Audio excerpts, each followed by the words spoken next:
All right, I'm back with another online rapid chess game, and in this game, I actually just finished this game about 5 or 10 minutes ago, and I was taking a look at the analysis afterwards, and I figured it was worth going back and making a video about, mainly because I set a little trap at the end that my opponent, unfortunately for him, fell for, and it allowed me to get a three brilliant move in a row sequence. So let's just take a look at it. So I started off with d4, knight f6, c4, c6, knight f3, e6, knight c3, and in an interesting way, we transpose into the semi-Slav.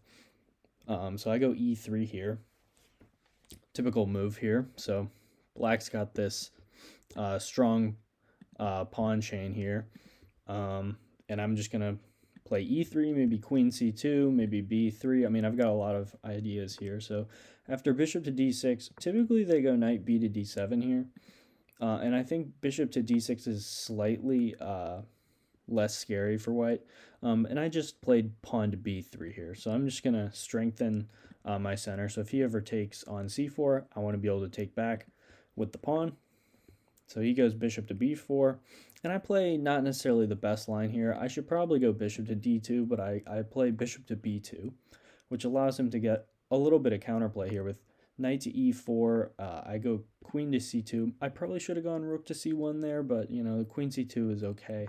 But I'm allowing too much counterplay over here after queen to a5. Queen to a5 here. And the problem is after rook to c1, he can probably get away with playing queen takes a2 here, since I'm not ready to castle yet.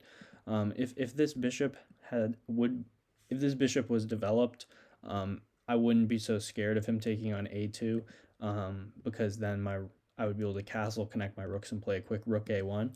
But it takes a few moves to do that here. So he is able to grab on a2 here, and unfortunately for him, he just missed it, and he castles, which is a very bad move that it just kind of gives away his advantage. And after bishop to d3, I'm ready to castle here, and I'm also getting ready to maybe take out his knight. But castling seems like a priority at the moment, but really he just failed to seize the chance that he had there with queen takes a2. So he goes bishop takes c3 here. I go bishop takes c3. And then after knight takes c3, I just play queen takes c3. And as you can notice here, you could play queen takes a2, but that's not going to be so hot after something simply like castle here. Or even rook to a1 right away, actually. Rook to a1 simply just traps the queen right away. No need to castle first.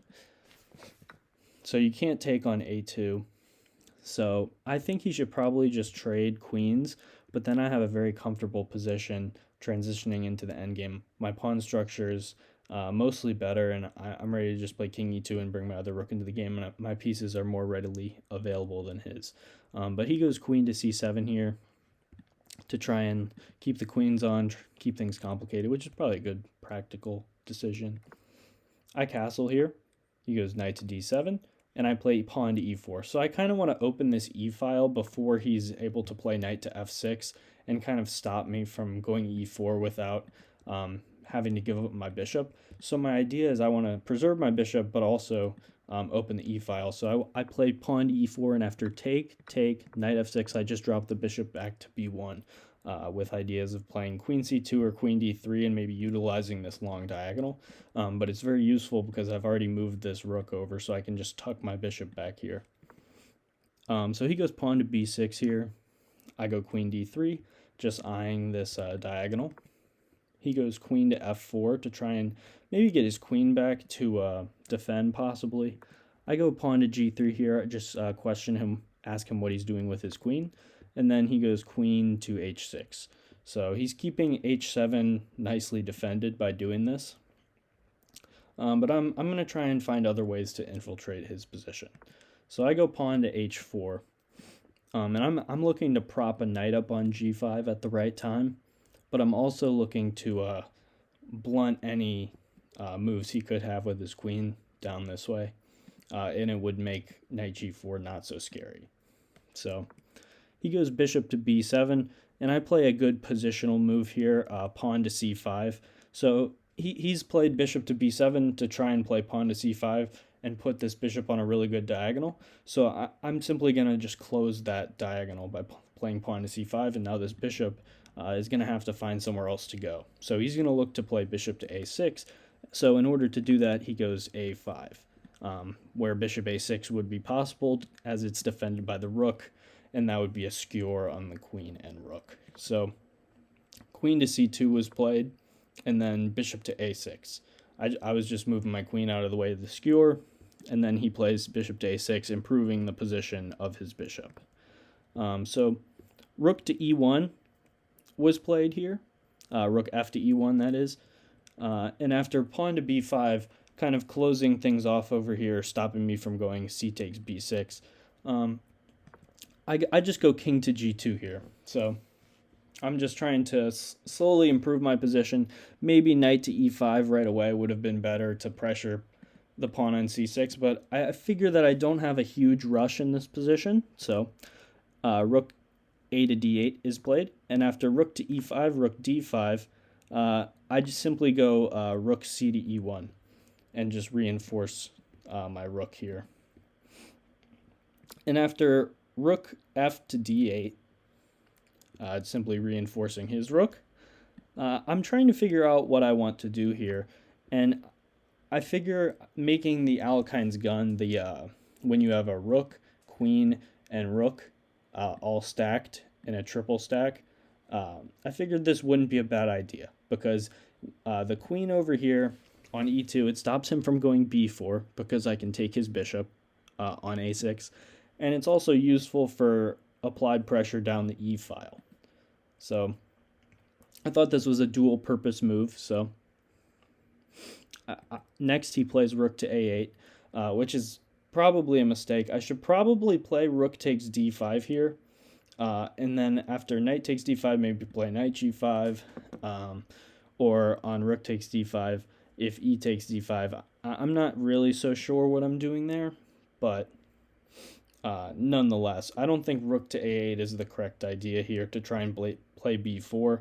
I mean, it's logical, but I think his rook is kind of drifting astray. I think everything is well coordinated with the rook on d8 and the rook on d5, and I don't think he should break that, because I think it takes time here for him to kind of free his position. And in the meantime, I'm going to try and create some counterplay over here. So I go knight to g5 here, which isn't necessarily the best move. And after pawn to b4, I simply play queen to e3, which was setting my whole trap. So this is certainly not the best move. I wouldn't go for this knight g5 and queen e3 plan if it weren't for the trap I was setting. But I figured after queen to e3 here, I figured his best try would be knight to g4. But it's very easy to go wrong for black here because he didn't see my threat. And he simply plays rook a to d8, simply reinforcing his rook. It doesn't look like a ton has changed in this position compared to the previous position. It looks like, oh, maybe he's just improved the position of his bishop. So if we look at the last several moves here, so very similar position than the position that we reach. So it's like he shuffles his rook to improve his bishop's position, and then after he brings his rook back, rook takes e6. So he moves his rook here, and then rook takes e6. And he can't play f takes e6 because of queen takes e6. And if you want to take a look at that line and see how it goes, simply if he goes king to h8, this would be falling for everyone's favorite smothered mate. Pick your favorite.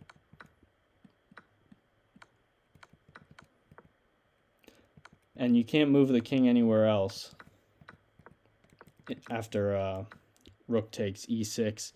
If you were to take, you can't move the king anywhere else after queen takes e6. If you go here, it's just going to be mate on f7. So rook takes e6 is a brilliant move. And then he makes a mistake here and fails to see my other threats. I mean, it's really hard to suggest anything for him at this point. After rook takes e6, I think he might just be dead lost, and the engine agrees. But he tries to play a move here. He plays rook takes g5. And, maybe this is just an attempt to confuse me or something, or hope that maybe I didn't see the win here. But it's pretty obvious. I've made this Alekhine's gun for a reason, and I'm going to use it. So I'm going to go rook to e8 check. Knight takes e8. Queen takes e8 check. Rook takes e8. Rook takes e8. Checkmate. And I'm down a queen and a bishop. Oh, sorry, not a bishop, just a queen. And it's over.